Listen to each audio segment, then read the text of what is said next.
시청자 여러분 안녕하십니까? K스타 라이브 진행의 원인주입니다. 문학을 좋아하시는 분들은 프란츠 카프카의 소설 변신을 기억하실 겁니다. 주인공 그레고르 잠자가 어느 날 아침 벌레로 변해버린 이야기죠. 자고 일어나 보니 세상이 달라졌다는 설정. 이 황당한 변신이 어쩌면 오늘날 우리의 시장의 상황과도 닮아 있다는 생각이 드는 최근입니다. 실제로 무역협상 난항이라는 소식에 걱정을 한껏 했었는데 하룻밤 자고 나니 무역협상 진전이라는 희망을 이야기하고 그러다가 언제 또 협상 결렬이라는 소식에 시장이 출렁일지 모른다는 불확실성은 여전히 남아있는 상황. 마치 그레고르 잠자가 벌레로 변해버렸듯 하루아침에 호재가 악재로, 악재가 호재로 둔갑해버리는 이 카프카적 변신을 우리가 계속해서 마주하고 있는 셈입니다. 오늘은 급변하는 시장 환경 뒤편에서 일어나는 국가 간 정치 외교적 셈법, 그리고 무역협상의 진정한 목표가 무엇인지 조금 더 깊이 들여다보려고 합니다. 벌레가 된 주인공은 결국 다시 인간으로 돌아가지 못했습니다. 소설 속에서는 말이죠. 그렇다면 우리 시장은 과연 그레고르 잠자처럼 되돌릴 수 없는 길을 걷게 될 것인지 아니면 새로운 모습으로 적응해낼 수 있을 것인지를 그 가능성과 시사점을 오늘 함께 살펴보겠습니다. 먼저 미국과 영국의 무역 합의 소식부터 다시 좀 복귀해 볼까요? 지난주에 말씀드렸듯이 사실 영국은 미국이 통상적으로 무역 적자를 보는 나라가 아닙니다.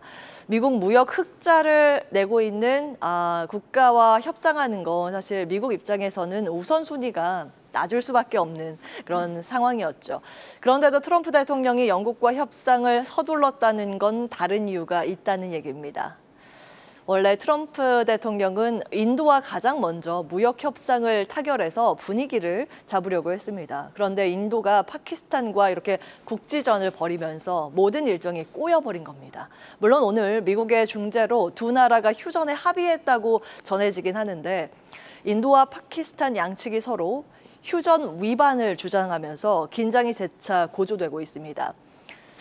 이 카슈미르 문제가 해결되지 않는 한 이 휴전은 일시적일 수밖에 없다는 관측이 많은데요. 즉 미국은 인도와의 무역 협상을 빠르게 진행하고 싶어도 지정학적 갈등이 지속되면서 당장 협상을 이어가기 여의치 않은 상황이 된 겁니다. 결국 인도 대신 영국을 선택해서 협상 타결을 서둘러서 발표한 것으로 보입니다. 알려진 내용에 따르면 영국의 키어 스티머 총리가 미국을 직접 방문해서 합의 발표를 할 예정이었는데 트럼프 대통령이 급하게 연락을 해서 전화로 협상을 끝내고 바로 관세 협상 타결을 발표하자고 독촉했다고 전해집니다. 결과적으로 영국과의 무역 합의 자체가 미국 입장에선 적자 청산이나 최우선 과제는 아니었지만 인도와의 일정이 틀어진 상황에서 속도전이 필요했기 때문이라는 분석해 볼 수 있습니다. 역시 관건은 이제 중국이겠죠. 5월 10일 스위스에서 미중 고위급 협상이 시작됐습니다. 우리 시간으로 오늘 밤에서 내일 새벽 정도에 구체적인 브리핑이 있을 예정인데요. 현재 양측에서 나오는 말들이 생각보다 긍정적이라는 평가입니다. 트럼프 대통령은 SNS에서 많은 논의와 협의가 있었다라고 주장을 했고요. 미국 협상 대표인 베선트는 중국 대표단과 모두 회담 종료 후에 결과가 있다라는 뉘앙스를 내비쳤습니다. 양측이 상당한 진전을 이뤘다고 언급했죠. 중국 측도 유화적인 분위기인데요. 허리펑 부총리는 협상은 건설적이었고 상당한 진전을 이루었다고 밝혔습니다. 현지 시간 12일에 공동 성명이 따로 나올 것이라고 양측 모두 확인을 했습니다. 이처럼 양측이 비교적 부드러운 태도를 보이는 데는 서로에게 꼭 협상을 해야만 하는 동의이 있었기 때문이라는 분석이 나오는데요. 미국은 관세로 인한 수입 물가 상승이 그리고 그 물가 상승을 자극할 수 있다라는 그런 걱정이 있는 상황이고 중국은 무역 갈등이 심화될 경우 수출의 의존도가 높은 업체가 직격탄을 맞을 수 있다는 걱정입니다. 이런 걱정은 실제로 지표로도 드러나고 있습니다. 지금 좌측에 보시는 그래프는 미국 내의 소매 가격 지수를 수입 원산지별로 구분해서 시계열로 나타낸 건데요. 파란 선이 미국 국내산 제품의 소매 가격 지수고 빨간 선이 중요합니다. 중국산 제품. 최근 들어서 관세 영향으로 이 빨간 선이 급격하게 이상급등의 흐름을 보이고 있습니다. 이미 미국 소매 분야 중국 제품 가격이 빠르게 상승 중이라는 건데요. 미국 소비자들이 중국산 제품을 더 비싼 가격에 사고 있다는 뜻입니다. 결국 미국 내의 인플레이션 우려를 키우는 요소죠. 중국도 관세 영향을 받기는 마찬가지입니다. 최근 발표된 중국 제조업 지표도 부진하게 나왔죠. 쇼크 수준이었습니다. 경기 호황과 위축을 가르는 기준선이 50인데 그를 밑돌았습니다. 업체들의 경기에 대한 그 심리가 꺾이고 있다는 걸 나타내고 있습니다. 이처럼 양국 모두 관세와 무역 갈등이 길어질수록 득보다 실이 크다는 공통 인식이 생기는 상황인데요. 여기에 더해서 양 국가에서 대표로 보낸 협상 실무진을 보면 이번 협상에 무난한 타협 갈등을 키우기 충분합니다. 기대감을 좀 키우기 충분한 그런 내용입니다. 미국 대표인 스콧 베선트는 정치적 성향이 옅은 재무장관이죠. 미국은 매파 성향이 강한 피터 나바로를 회담에 이번에 참여시키지 않았습니다. 중국도 트럼프 대통령이 참 싫어하는 왕이 외교부장이 아니라 허리펑 부총리와 왕샤오홍 공안부장을 보냈습니다. 이는 양국이 정치적 충돌보다는 실무적인 논의에 집중하고 있다는 신호로 해석 가능합니다. 최근 중국에서 미국으로 가는 컨테이너 물동량이 크게 줄었다는 보고가 있습니다. 지금 보시는 화면은 마린 트래픽 웹사이트에서 직접 캡처해서 가지고 온 내용인데요. 미국 해안가와 주요 항만 주변의 선박 위치를 실시간으로 보여주는 지도입니다. 원래라고 하면 저쪽에 보이신 LA나 롱비치, 뉴욕 등의 대규모 항만에 더 빡빡하게 선박들이 있어야 되는데 늘 그래 왔습니다. 그런데 최근 몇 주 사이에 그 확연히 선박 수가 줄어든 모습 관찰 가능합니다.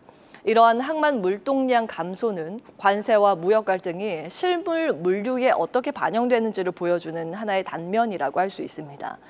미국 기업들이 관세 부과 전에 미리 쌓아놓은 재고는 한 2개월, 3개월치 정도라고 하는데 이 재고가 7개월쯤 되면, 그러니까 7월쯤 되면 바닥날 거란 얘기도 나옵니다. 또 7월 4일은 독립기념일 휴일입니다. 그 기점으로 미국은 본격적인 여름 휴가에 돌입하는데 초중고등학교 방학도 이와 함께 들어갑니다. 가족 단위로 휴가를 떠나기 시작해서 미국은 소비가 크게 늘어나는 시즌이죠. 만약 그 시기에 중국산 수입품 재고가 떨어지면 마트나 쇼핑몰에서 공급 부족이 발생할 수 있고요. 물가가 급등할 가능성이 있다는 이야기가 나옵니다. 이 때문에 트럼프 행정부로선 여름 전에 관세 문제를 해결하지 않으면 정치적으로 큰 부담을 질 수 있다는 관측이 나오고 있는 겁니다. 결국 이 모든 흐름이 무역 협상과 관세에 맞물려서 돌아가고 있습니다. 하지만 시장이 기대하는 시나리오와 실제 협상이 진행되는 과정에서 발생할 온도차에 대해서는 대비할 필요가 있습니다. 현재 무역 상황이 과거 2018년 미국과 중국이 벌였던 관세 전쟁과 유사하다는 분석도 나오기 때문입니다. 2018년을 돌이켜보면 3월에는 보시는 바와 같이 미국이 중국산 수입품 관세 부과로 먼저 때렸죠. 그리고 바로 4월에 중국이 보복 관세를 발표하면서 시장이 이렇게 초록색처럼 급락했습니다. 5월에 협상을 재개하면서 반등을 타기 시작했고, 그런데 7월에 양국의 보복 관세가 시작됐다가 12월에 관세 유예로 합의를 했습니다. 하지만 이미 시장이 크게 흔들린 뒤였죠. 결과적으로는 2분기까지 S&P 500 지수는 약 9% 하락했고 4분기에도 17%의 급락을 겪었습니다. 현재 상황은 회색선입니다. 2015년 S&P 지수의 상황인데요. 관세 쇼크 초기 급락 폭이 과거의 초록색보다는 더 심했는데 흐름상 그 얼추 큰 틀에서는 비슷하게 흘러가고 있다는 걸 확인해 보실 수 있습니다.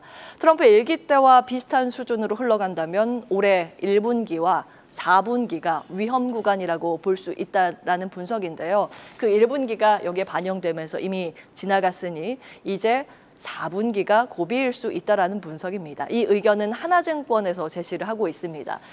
그런데 4분기 전까지 그렇다면 시장은 그 과거의 패턴상 안도하면서 상승할 수 있을지도 한 가지의 관전 포인트가 될 것 같습니다. 계속해서 다양한 경제 이슈를 알고 싶다면 구독과 좋아요, 알림 설정 부탁드립니다. AI 캐스터 권미정이었습니다.